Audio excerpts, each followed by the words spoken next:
Hello everyone, welcome to computer science planet. आज के session में आप सभी का स्वागत है।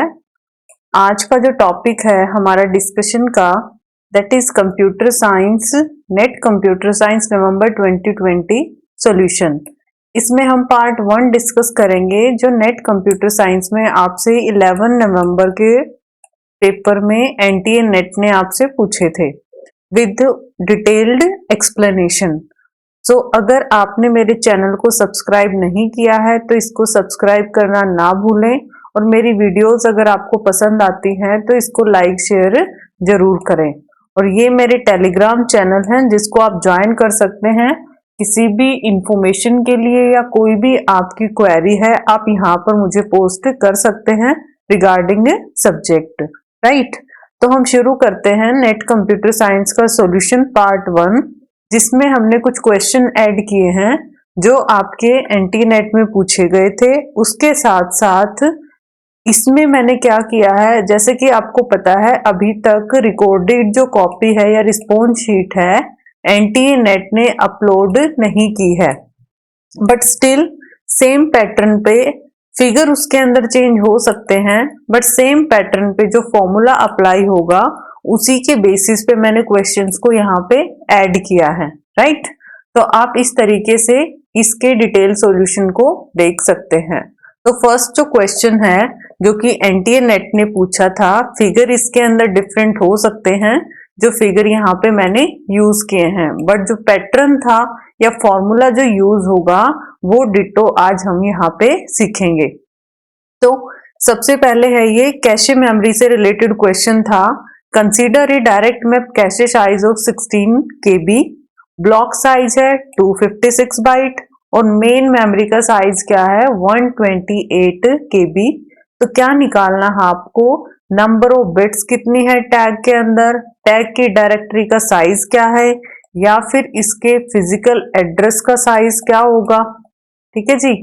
टैग के अंदर कितनी बिट्स आएंगी, ये डिटेल इसके अंदर जितने और भी क्वेश्चन बन सकते हैं इस क्वेश्चन से हम वो भी आज यहाँ पे सॉल्व करना सीखेंगे। तो अब आपको ये पता है एग्जामिनर ने आपको जो पॉइंट्स दिए हैं, लाइक जो कैशे मेमोरी है उसका जो साइज दिया है वो कितना है 16 KB, ठीक है जी। ब्लॉक का साइज क्या है, ब्लॉक साइज 256 बाइट, 256 बाइट। और जो आपको पता है मेन मेमोरी है वो फिजिकल एड्रेस जनरेट करती है, तो मेन मेमोरी का साइज क्या है 128 KB। यहाँ तक सभी को क्लियर होगा आई होप, क्योंकि गिवन फिगर है सिर्फ मैंने वही नोट डाउन किए हैं। एक और इम्पॉर्टेंट चीज है, ब्लॉक जो आपका साइज है, ब्लॉक साइज उसको आप फ्रेम साइज भी बोल सकते हैं, कंफ्यूज नहीं होना, या फिर लाइन साइज। एग्जामिनर ये दोनों वर्डिंग्स भी दे सकता है कि फ्रेम साइज ये है या फिर लाइन साइज ये है। तो ये तीनों ही टर्म आपकी इक्विवेलेंट हैं, सेम टर्म्स हैं, ओके।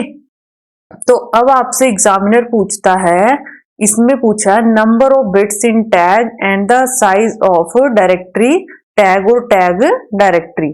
सबसे पहले आपको ये पता होना चाहिए, जब आपको टैग फाइंड आउट करोगे आप तभी फाइंड आउट कर सकते हो जब आपको ये पता हो कि आपके पास जो फिजिकल एड्रेस है, ठीक है जी, फिजिकल एड्रेस है वो कितने बिट्स को कंसिस्ट करता है।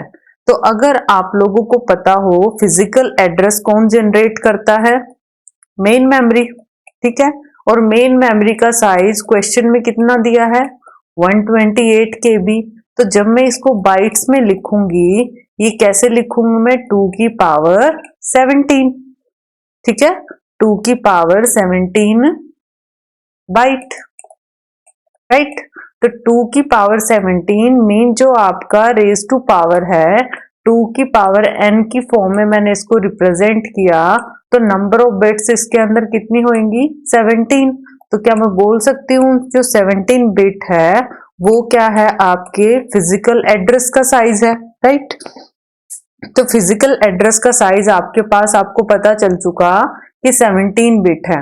अब जो आपके पास इसका जो पैटर्न होता है वो क्या होता है, दैट इज यहाँ पे आपका आएगा ब्लॉक या फिर लाइन ऑफ सेट। ठीक है, सेकंड जो पार्ट होता है that is line number and this part is called tag. ठीक है, अब आपको सिर्फ इतना पता चला है कि फिजिकल एड्रेस में कितने बिट्स हैं आपके पास। ठीक है जी, अब मैं बताती हूँ आपको ब्लॉक ऑफसेट कैसे निकालेंगे हम। ब्लॉक का साइज एग्जामिनर ने कितना दिया था हमें, 256 बाइट। सेम इसको 256 बाइट। तो जब मैं इसको बिट्स की फॉर्म में रिप्रेजेंट करूंगी तो ये कैसे लिखा जाएगा, 2 की पावर 8 बाइट। ठीक है, 2 की पावर 8 बाइट। इसका मतलब टोटल जो बिट हैं वो यहाँ पे कितनी आई, 8। कुछ स्टूडेंट को यहाँ पे कंफ्यूजन आ सकती है कि इसको 2 की पावर 17 मैंने बाइट क्यों लिखा, 128 तो 2 की पावर 7 के इक्वल होता है। हाँ जी, ये क्या होता है, 128 इक्वल वैल्यू होती है, बट जो वैल्यू दी है यहाँ पे क्या दी है, इन द फॉर्म ऑफ केबी। तो आप इसको ऐसे लिखोगे, केबी को कैसे रिप्रेजेंट करेंगे, 2 की पावर 10, और जब भी हम इसको मल्टीप्लाई करते हैं पावर क्या हो जाती है, ऐड। तो टोटल क्या बना यहाँ पे, 17। ठीक है, अब जो टोटल 17 बिट थी, with the help of block offset मैंने किसकी बिट्स निकाल ली, ब्लॉक साइज की बिट निकाल ली। ब्लॉक या लाइन ऑफसेट है तो वो कितनी बिट बची मेरे पास, 8 बिट्स। ठीक है जी, नेक्स्ट इसने क्या बोला है, लाइन नंबर की बिट्स निकालो। ये 17 आ चुकी मेरे पास, ये मेरे पास 8 आ चुकी। ठीक है, अब लाइन नंबर कैसे निकालेंगे, इसका फॉर्मूला होता है साइज ऑफ कैशे, कैशे का साइज डिवाइड बाय लाइन का साइज। ठीक है, कैशे का साइज क्वेश्चन में कितना दिया है, 16 के सारे फिगर ऑलरेडी एग्जामिनर ने दिए हैं, सिर्फ आपको उसका वे पता होना चाहिए कि भी किस तरीके से आपने इसको अटेम्प्ट करना है। तो कितना दिया आपको, साइज ऑफ कैशे दिया है आपको 16 KB, लाइन साइज या फिर फ्रेम साइज या फिर ब्लॉक साइज, मैंने बोला था सेम चीजें हैं, वो वैल्यू क्या दी है, 256 बाइट। दोनों ही एग्जामिनर ने वैल्यू क्वेश्चन में ऑलरेडी प्रोवाइड की है। तो 2 की पावर इसको क्या लिख सकते हैं, 2 की पावर 4 इंटू 2 की पावर 10। ठीक है, 256 बाइट को कैसे रिप्रेजेंट करेंगे, 2 की पावर 8। ठीक है, 8 से 8 पावर कैंसिल, बचा कितना, यहाँ पे रिमेनिंग कितनी बची, 2। तो टोटल कितना बचा, 2 की पावर 6। तो यहाँ पे कितने बिट्स हैं, लाइन के लिए कितने बिट आप यूज कर सकते हैं, 6 bit are used for line number. अब देखिए सिंपल मैथमेटिकल कैलकुलेशन करनी है, बहुत डीप में नहीं जाना। आपको पता है टोटल जो फिजिकल एड्रेस है उसका साइज क्या है, 17 बिट। ठीक है, जिसमें 8 बिट मेरे पास क्या हो चुकी, ब्लॉक के लिए यूज हो चुकी। ठीक है जी, 8 बिट ब्लॉक की है और 6 बिट मेरे पास किसकी यूज हो चुकी, लाइन नंबर की। टोटल बिट कितनी यूज हो चुकी मेरे पास, 14। 8 और 6 14, 8 और 6 14 मेरे पास यूज हो चुकी हैं। तो रिमेनिंग बिट्स मेरे पास कितनी बची, 3। तो बाय डिफॉल्ट आपके पास जो रिमेनिंग बिट्स हैं वो क्या बनेंगी, bits of tag. Right, bits of tag आपकी क्या बनेंगी, रिमेनिंग बिट्स।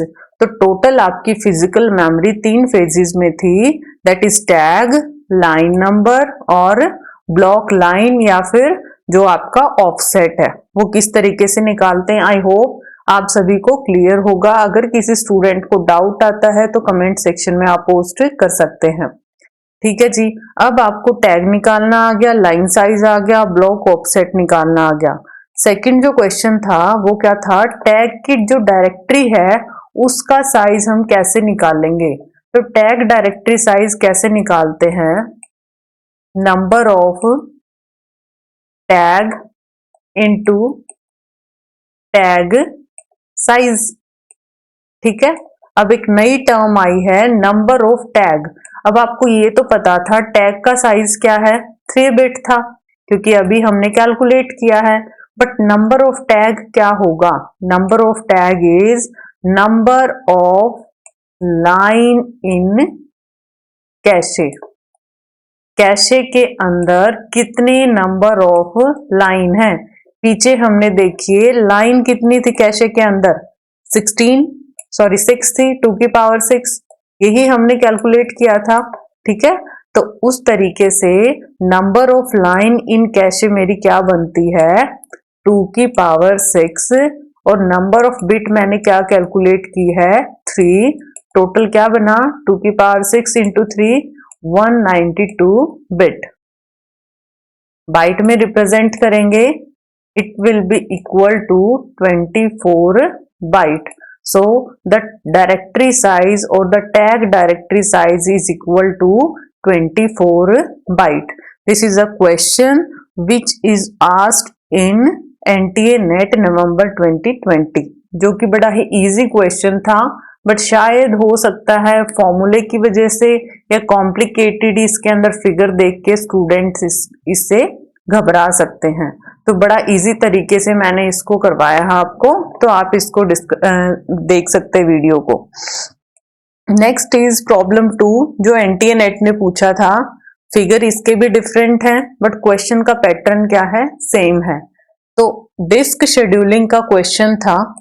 ठीक है, और किसके थ्रू यूज करना था इसको, with the help of SSTF, shortest seek time first. Shortest seek time first है, देखिए शॉर्टेस्ट सीक टाइम फर्स्ट जब भी आप करते हैं उसका एक पैटर्न मैं आपको डिस्कस करती हूँ, या फिर आप शॉर्टकट बोल सकते हैं। आपने क्या कर लेना है, जो भी आपके पास सिलेंडर का साइज दे रखा है इनपुट आउटपुट का, उसको आप इंक्रीजिंग ऑर्डर में लिखिए, इंक्रीजिंग ऑर्डर में लिखिए।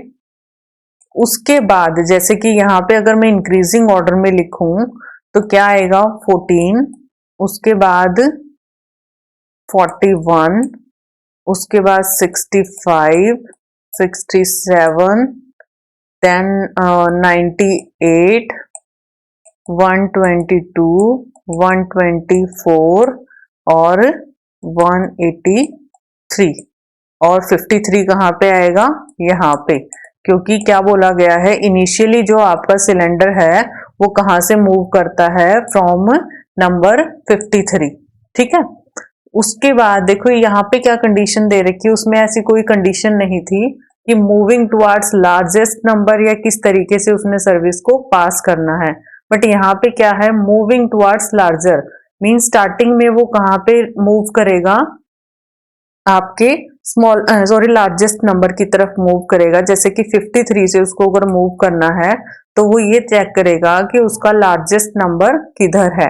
बट अगर मैं सीक टाइम की बात करूं, मेन पर्पस क्या होता है, जहां पर आप खड़े हो, जिस हेड या सिलेंडर पे आप खड़े हो, वहां से खड़े होके आपने चेक करना है कि जो सिलेंडर का डिफरेंस है वो कहाँ पे कम है। लेट सपोज 65 और 67, अगर 53 से मैं जाऊंगी, ठीक है, 53 से मैं 65 पे जाऊंगी तब ये डिफरेंस कम आएगा, या फिर मैं 41 पे आऊंगी तब ये डिफरेंस कम आएगा। ठीक है, यहां पर अगर मैं बात करूं तो डिफरेंस क्या आएगा, 12। ठीक है, यहां अगर मैं बात करूं, यहां भी क्या आएगा, 12। तो आप किसी भी साइड मूव कर सकते हैं, बट उसके बाद नेक्स्ट का भी अगर आपने मूवमेंट देखना है तो बेसिक जो इसका कॉन्सेप्ट क्या होता है कि सिर्फ आपको हेड की मूवमेंट देखनी है और ये चेक करना है आपका डिफरेंस किधर वाली साइड ज्यादा आएगा।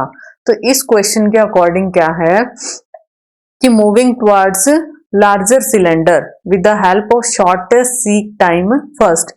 इनिशियली सिलेंडर क्या है, 53 के पास, तो 53 से मैं कहा जाऊंगी, 65। ठीक है, सबसे पहले आपने इंक्रीजिंग ऑर्डर में सारे नंबर्स लिख लिए।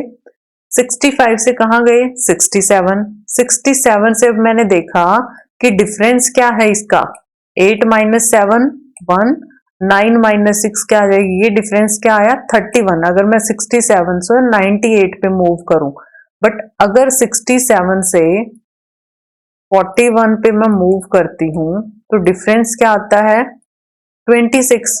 किसका डिफरेंस कम आया?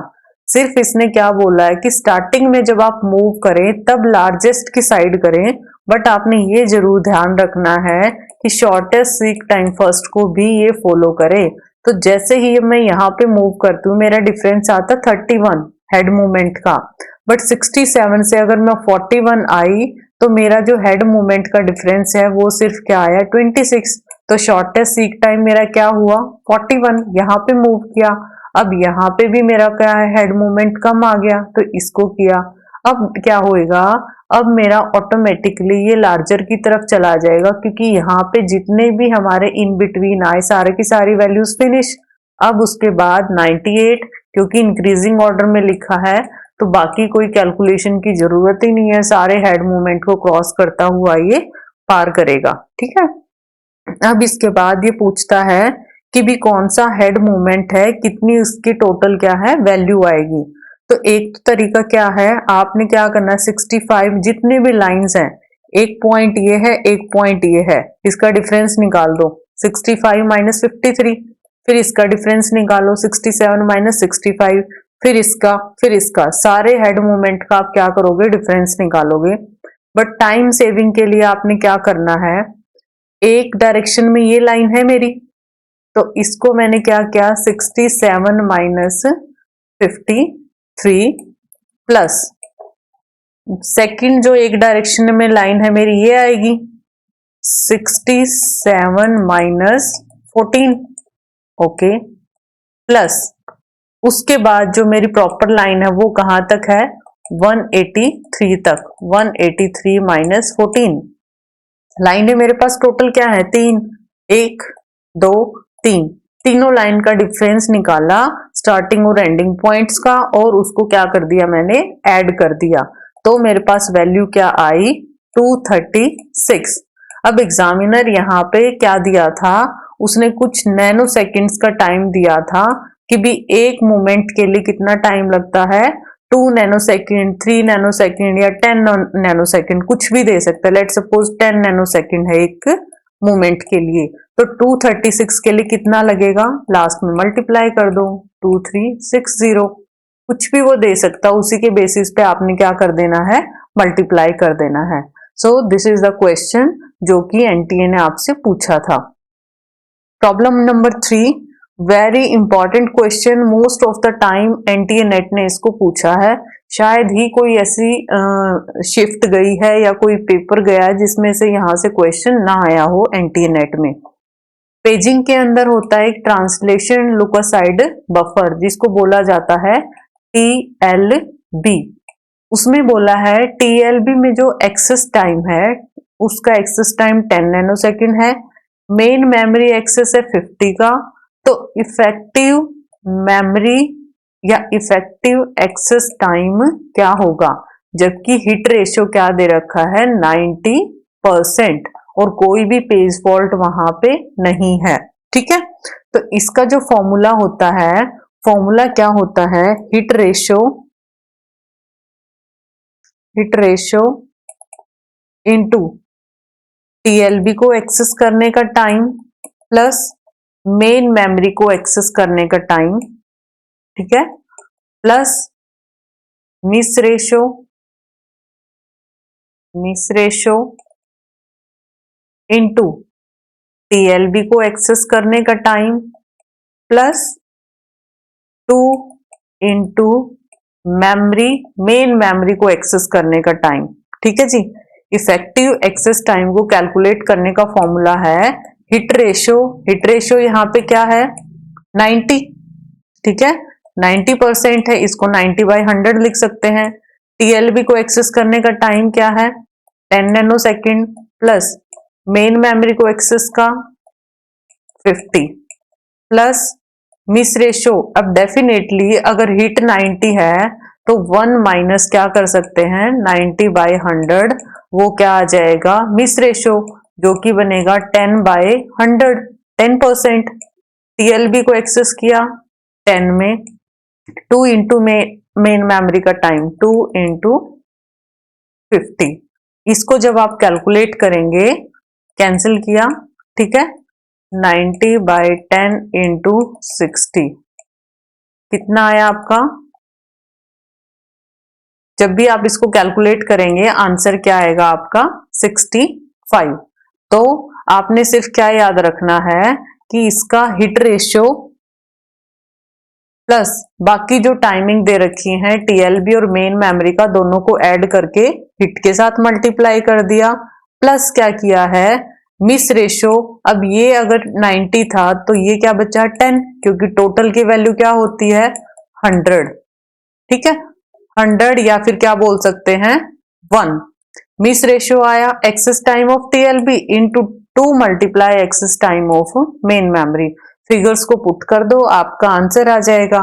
तो इसका जो करेक्ट आंसर है वो क्या बना? Correct answer become 65। Next question, last question of today session, problem number 4 जो कि पाइपलाइन पे था। सेम इसके अंदर भी आपके जो फिगर थे वो चेंज थे, 50 की जगह 60 हो सकता है, 10 की जगह 20, 100 की जगह 50, कुछ भी हो सकता है। बट फॉर्मूला क्या होता है? फॉर्मूला इज, बड़ा डिटेल में इसको किसी वीडियो में मैं डिस्कस करूंगी पाइपलाइनिंग के टॉपिक को। फॉर्मूला होता है n इंटू TN, जो कि होता है नॉन पाइपलाइनिंग के टाइम को डिसाइड करने का, कि नॉन पाइपलाइन में काम कैसे होगा, डिवाइड बाय पाइपलाइन। पाइपलाइन का फॉर्मूला है k plus n minus 1 into TP. TP is the time, ठीक है। n क्या है? Number of task, n task है, ठीक है जी। एक्सेस करने का टाइम क्या है नॉन पाइपलाइन को? एग्जामिनर ने दिया है 50 नैनोसेकंड, तो 100 इंटू 50 ऊपर का कैलकुलेट हो गया। के का मतलब यहां पे क्या है? सेगमेंट। कितने दिए हैं? के का मतलब है यहां पे सेगमेंट। सेगमेंट कितने हैं? 6 प्लस एन का मतलब क्या था? टास्क माइनस 1 इंटू, और पाइपलाइन को एक्सेस करने का टाइम क्या है? 10 नैनो सेकेंड। बस सॉल्व कर दो, 5000 अपॉन 106 माइनस 1, टोटल क्या आया? 105 इंटू 10, कैंसिल किया, आंसर आपका पॉइंट में आएगा। तो क्या आंसर आता है इसका? 4.76। 4.76 आप इसको कैलकुलेट करेंगे। तो ये कुछ क्वेश्चंस थे गाइस जो कि एनटीए नेट ने आपके 11 नवंबर के सेशन में पूछे थे। बाकी इसका पार्ट 2 मैं अपकमिंग वीडियो में अपलोड करूंगी, जिसमें उसका शॉर्टकट या डिटेल्ड एक्सप्लेनेशन उसकी मैं डिस्कस करूंगी। आई होप ये आपको हेल्प करेगा। इसके साथ साथ इसकी हेल्प से आप एक एक कॉन्सेप्ट भी करेंगे। जैसे कि आज अगर हमने 4 क्वेश्चन किए हैं तो उसके साथ साथ 4 से 5 कॉन्सेप्ट भी सीखे हैं। इवन जैसे नॉन पाइपलाइन को कैसे करते हैं और पाइपलाइन को कैसे करते हैं, 2 कॉन्सेप्ट। उसके साथ साथ ये जो फॉर्मूला है ये इसके स्पीड अप को कैलकुलेट किया है हमने। जब नॉन पाइपलाइन बाय पाइपलाइन कर दिया तो स्पीड अप कैलकुलेट हो गया। तीसरी चीज, कैशे का पूरा कॉन्सेप्ट सीख लिया, टैग कैसे निकालना है, लाइन कैसे निकालनी है, या ब्लॉक ऑफसेट कैसे निकालना है, ये चीजें सीखी हमने। Then shortest seek time first से डिश शेड्यूलिंग का कॉन्सेप्ट सीख लिया, ठीक है। तो इस तरीके से आपके कॉन्सेप्ट भी क्लियर होंगे और आपको हेल्प भी मिलेगी किस तरीके से एनटीए नेट क्वेश्चन पूछता है। तो आपके लिए अपकमिंग वीडियोस में मैं पार्ट 2 अपलोड करूंगी और जो भी सीरीज है वो भी धीरे धीरे हम स्टार्ट करेंगे, राइट। तो आप टेलीग्राम चैनल को ज्वाइन कीजिए, पोस्ट कीजिए अगर किसी प्रायोरिटी बेस पे आप किसी सब्जेक्ट को चाहते हैं, या कमेंट सेक्शन में मुझे पोस्ट कर सकते हैं। और चैनल को लाइक शेयर करना ना भूले वीडियो को, प्लस चैनल को सब्सक्राइब जरूर करें। आज के लिए इतना ही, थैंक्स अ लॉट।